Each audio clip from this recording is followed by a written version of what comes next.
We have Congressman Henry Cuellar, who represents the Texas 28th District. That's South Texas, for those of you who aren't familiar with it. His district runs from basically San Antonio down to McAllen, which is South Texas. And I believe first elected to Congress in 2005. And is that correct? Good. Okay. And also, as we're kind of getting started here and breaking the ice, Congressman, I would be terribly remiss if I didn't give you a shout out from a couple of our board members that I know will watch this. And that's one of your ex-colleagues from Congress, Dan Boren, who's on our board, as well as Bill Stevens. And you know, everybody in Texas knows Bill. So again, just a shout out. So when they watch this, they're going to get a kick out of that. All right. And my best to them. My best to them. Okay, that's great. And again, we apologize for this this little delay, and for those of us that have a little gray hair, we're not used to all the technology, but we're trying to work our way around it. So, Congressman, we really appreciate your time. We know how busy it is in DC right now, and I guess you're back in the district right now. But we really appreciate you taking time to talk to us a little bit. For our members that are watching this, Congressman Cuellar has known us. He has briefed our group several times in the past. We appreciate his insight. He understands the oil and gas industry coming from South Texas, and we appreciate his advice, and we appreciate his support when he can give it to us. And so with that, I have a few questions here that we'll go through, and actually free it up to let you say anything that you'd like to, Congressman, but I'll start off with the first question. And in your opinion, what is the role that the energy industry, and maybe particularly oil and gas, might play in rebuilding our economy from the pandemic? You know, it's going to play a very important role. And I'll tell you from my personal experience, you know, I'm an attorney. In fact, I used to do some local work for some of the energy companies down here in Laredo, so I'm very familiar with the work that y'all do. And I know the impact that it has on the economy. Let me give you a couple of examples from the Eagle Ford, since I represent a good chunk of the Eagle Ford. First of all, let's look at salaries. The salaries from the oil and gas industry is certainly a lot higher than the average state salary. And it's almost sometimes even double the amount, but certainly higher than that. So one is the salaries. Two, it's the local taxes that they provide. For example, let me give you one particular school district. The United Independent School District in my hometown gets over $60 million from the mineral interest property taxes. If imagine if you would take out $60 million from a school district, what that would mean. That means that they would cut off teachers. That means that they would, you know, just either that cut off and lay off teachers, or raise taxes in the amount of $60 million. That's only one example. So, you know, they provide revenues for the local economy. They provide jobs for the local economy. And of course, not only for the local economy, but as you recall, some of your board members and we played a role in lifting the ban for oil exports back in 2015. I was the lead Democrat in the House. Joe Barton was the lead Republican, and we got the bill passed. I told Joe Barton, this bill is probably going to be added to the House Appropriation Bill.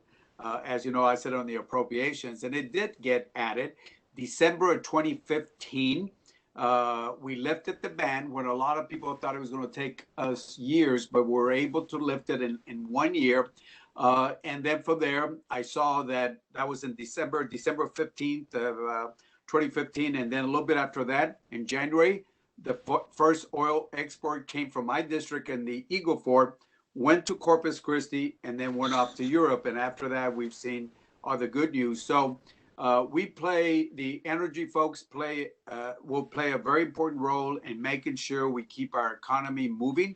We'll find the balance between the environment. And I know a lot of the companies have been doing their best to make sure that we find the balance, providing energy, but still do it in a environmentally safe way. Okay, great. Actually, maybe I can follow up a little bit on your comments about your district and knowing that the tax revenue that your district receives and the good jobs. One of our concerns about any like really rapid shift away from our current fossil fuel energy use and our consumption. When you look at, Energy Information Administration's projections, fossil fuels are generating most of the electricity in this country right now, and our transportation, basically, that's what they are. And they project out to 2050, and they really don't show much of a change from those numbers. And our concern is if somebody, and maybe if government forces something on us, that it's really and truly those disadvantaged communities that are going to suffer the most. I mean, if gasoline goes up $1 a gallon, I've got a lot of friends that aren't going to suffer that much, quite frankly. But some of our poorer communities around here, I've got a son who lives in one of those. He would suffer greatly. So that's kind of a concern of ours. Would that be true in your district then? Oh, you're absolutely right. It would have an impact. Look, we all want to see a transition. You do, I do, your members want to see a transition. The question is, how fast do we have the transition? I do not support the new Green Deal, but I do believe in some sort of transition from fossil fuels to another alternative source of energy. In fact, some of your companies are already involved in the alternative, whether it's in solar or wind. As you know, in Texas, Jerry, we have Texas is #1 in oil and gas in the country, but we're also #1 in wind. So you can have both things. So it's a question how you do the transition. I find it interesting for the people that are pushing very fast on the transition. They still fly airplanes, fossil fuel. They still ride cars, fossil fuel. I don't see them riding bicycles or riders. They still use fossil fuel. They attack it, but they still use it. So we all believe in a transition. The question is, can we do a transition? And as we get to that transition, because you're right, I've seen those numbers. It's going to be a while before we have the transition. But we got to work together and not see the energy industry as an enemy. You are not an enemy. You're part of the economy. You're part of our national security. And we got to all come to the table. And this is one thing I will be telling the Biden administration. Let's look at the energy folks and see how we can work together to reach that goal, and that is a transition. We have the same goal. It's just a matter of timing how we get there. That's right. Just great. Okay. Well, let me bring you back to your earlier comment then, and you talked about from your district, the first barrel of U.S. crude got shipped offshore due to the crude oil export ban in 2015, and that barrel got shipped in 2016. So I understand that you recently launched a bipartisan congressional energy export caucus. And if you maybe tell us a little bit about that, because actually, in talking to your staff for preparing for this is the first I've heard of that. So I think our folks will be very interested in this. Yeah, it's a brand new caucus that Carol Miller, Jody Arrington from Texas, and Lou Correa from California, and myself were the co-caucus. And our goals is very simple: is having a bipartisan congressional caucus that can talk about how we can go ahead and export our energy, because the situation out there in Europe, for example, there are many areas where 40% of the gas is produced by Russia. Russia can use that for political, economic reasons, and they can turn it off. And usually they turn it off in the middle of the winter for certain purposes. So we can't let Russia or other entities affect our security or our allies' security. So we have to do more for LNGs and exports for energy. And this is why this bipartisan caucus is so important. And let me tell you, we've been working on infrastructure. It's not only the pipelines. And without due respect to President Biden, I wish he would have not moved on the Keystone pipeline. That affects Canada, that affects us. But that'll be something that we'll talk about at a later time. But on the infrastructure, for example, Corpus Christi, Bronzeville, other places, I've been working with them to get money so we can deepen the channels so they can make sure they have the facility to take the LNGs out. So it's infrastructure. And of course, it's making sure that, I'm a Democrat, but I can tell you there'll be some challenges with my friend Joe Biden in his administration when it comes to energy. So this is where we need to work together and say, at least let us be part of the table, at the table, so we can make decisions. The energy folks are not the enemy. They're not the enemy. They're part of our economic sector and security sector, and we got to treat you as somebody that can sit at the table with us. Well, and I think that's great, and we appreciate you having that attitude. And I think what goes right along with that is maybe another question for you is to kind of let us know how you see our role as energy producers in maintaining the security of the U.S. and where we are with that right now. Yeah, and I think the national security plays a very important role because, as I mentioned, right now, U.S. exports natural gas, mainly in the form of LNG, to 39 countries and 5 countries, continents, should I say, 39 countries and 5 continents. And again, it's up to us to be the leader in this field. If we don't do that, then somebody's going to fill the void, whether it's somebody in the Middle East or somebody in Russia will take a lead on that. As I mentioned, in 2018, 40% of the European Union natural gas imports came from Russia. And sometimes, as you know, Russia doesn't have the same interests as our allies. So that Russian gas continues to be a threat. It risks the future stability in that area. And certainly, we got to look at other friends we can work with. You got the country of Azerbaijan that's trying to put a pipeline to Europe. We got the United States. I've been to Poland. I've been to other countries where they want to see our LNGs.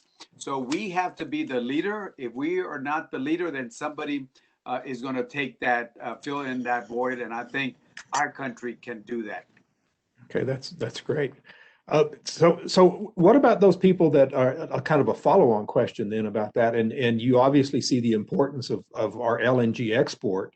And I think right now, I'm sure you know that there are parts of Asia right now that are experiencing a dramatically cold winter, and they're dying for any kind of energy they can get right now. And I actually I don't mean to make a joke, because that is quite literal. There are people that are dying because of the cold in Asia. And so some of our LNG, and there have been efforts to prevent some of that. And again, it's one of our cleanest fuels we have right now, and it is so exportable, and it can change lives so quickly. So I'm encouraged to hear you talk about that LNG as a world commodity, which we need to be a part of. So that's great. As far as the environment goes, and you had mentioned this earlier in comments about, we need to make a shift, and energy, our current energy industry has a role to play in that. So maybe you could talk a little bit more about that as far as the improving our environment, what you see us as the oil and gas industry, and what we might do and how we might fit into that plan. And if you do care to talk about it or not, there's a huge push in the financial markets for the ESG, environment and social and governance kind of grading of companies that we're faced with now. And if you have any information on that, as well as how we show that we are good stewards of the environment, we care, we want clean water, we want clean air, we want our kids and grandkids to be happy and healthy like anybody else. But we also want to provide good jobs, and we want to provide the power necessary for us to live in the world that we've created. You're right. I mean, you got a family, I got a family, other folks in the energy have families. Of course, we want to see, like you said, Jerry, we all want to see clean air, clean water, an environment where our kids can enjoy, the beauty that God has given us on earth. Of course, we want to do that. Unfortunately, there are certain folks that and organizations that see us as an enemy, and they don't want to deal with the energy fuel. And I think it's wrong. What happened to the days where we can sit down and say, how do we make this work together? So I'm hoping, as you know, I think Joe Biden is what I call the chief negotiator. I mean, he knows how to sit down with people, works how to work with Republicans, and hopefully, we can be able to be at the table. There'll be challenges, I know that, because certain folks and organizations will be pushing this, but nevertheless, the energy folks can play a role in improving our environment.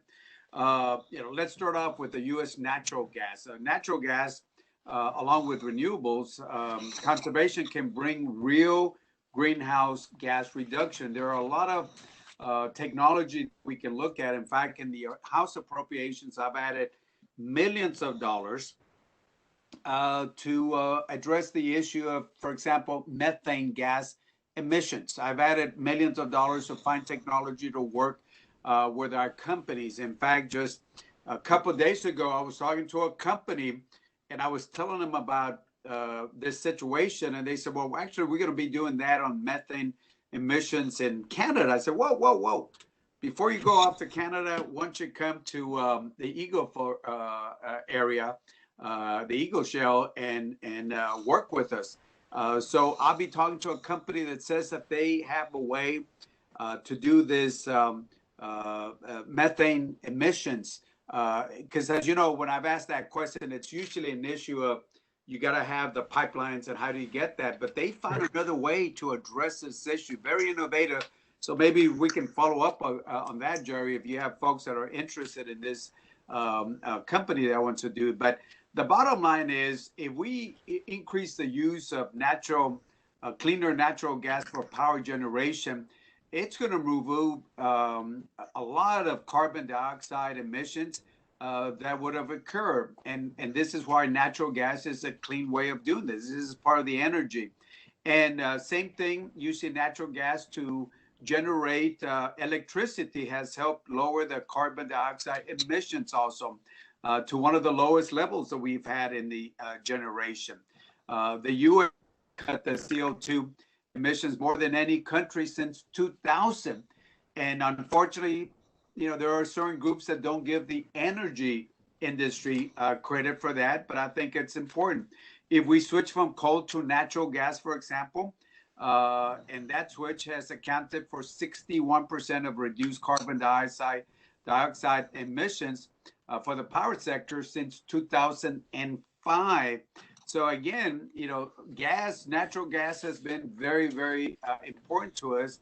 And certainly the natural gas in Southeast Asia, where they have this rising population and economic growth, not only would it help them with their energy resources, but I think that would also help the environment overall. So this is why we got to keep in mind there's Europe, there's Asia, and I think Asia accounts for about 70% of our global LNG imports. So this is what we got to look at. There is a way that we can do, whether it's carbon capture technology, whether it's methane emissions technology. Like I said, I've added millions of dollars for that.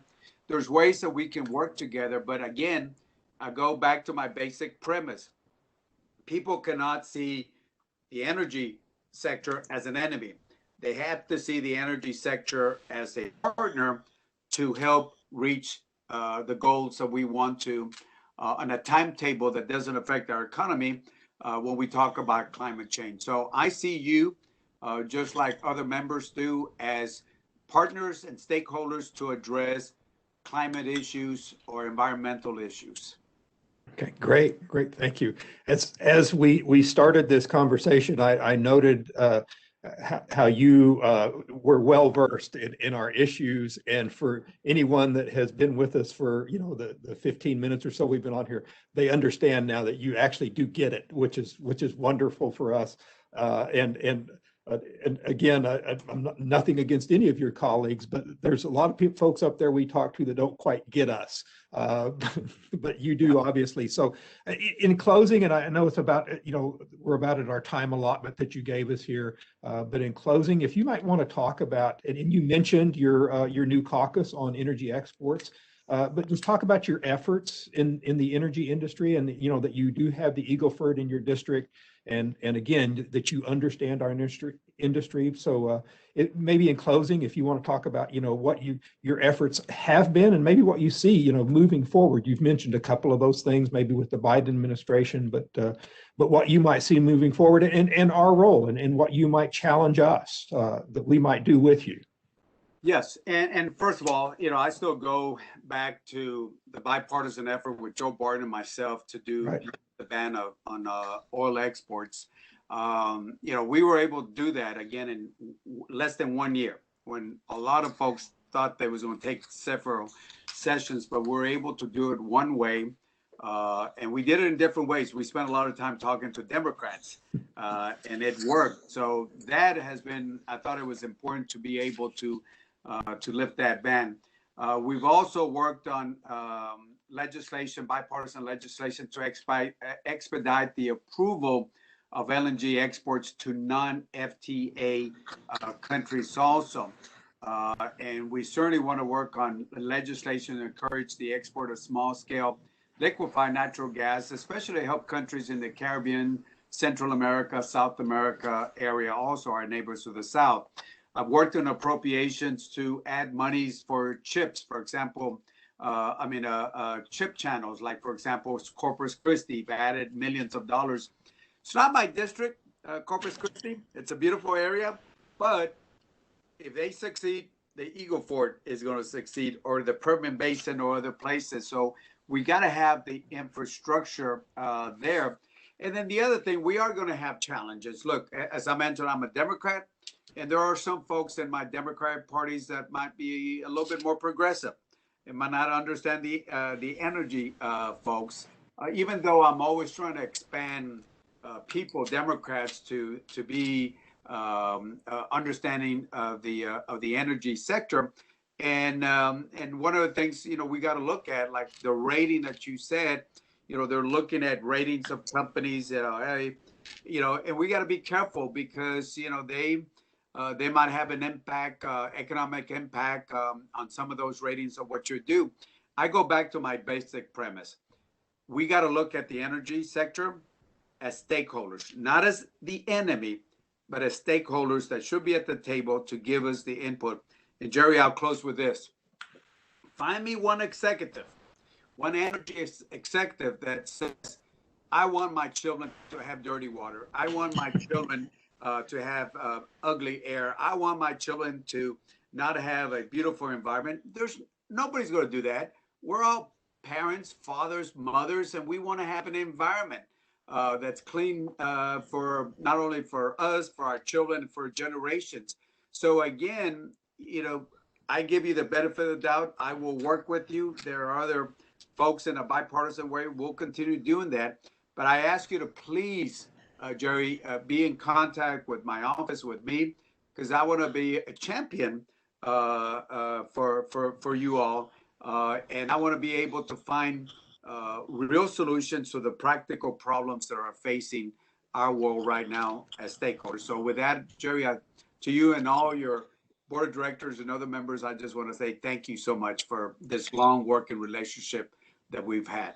Great. Wonderful. Congressman Cuellar, thank you so much. And you can count on us taking you up on your offer to work with you. We want to, we have, and we will continue. And again, thank you so much for your time today. We really appreciate it. Thank you so much. All right.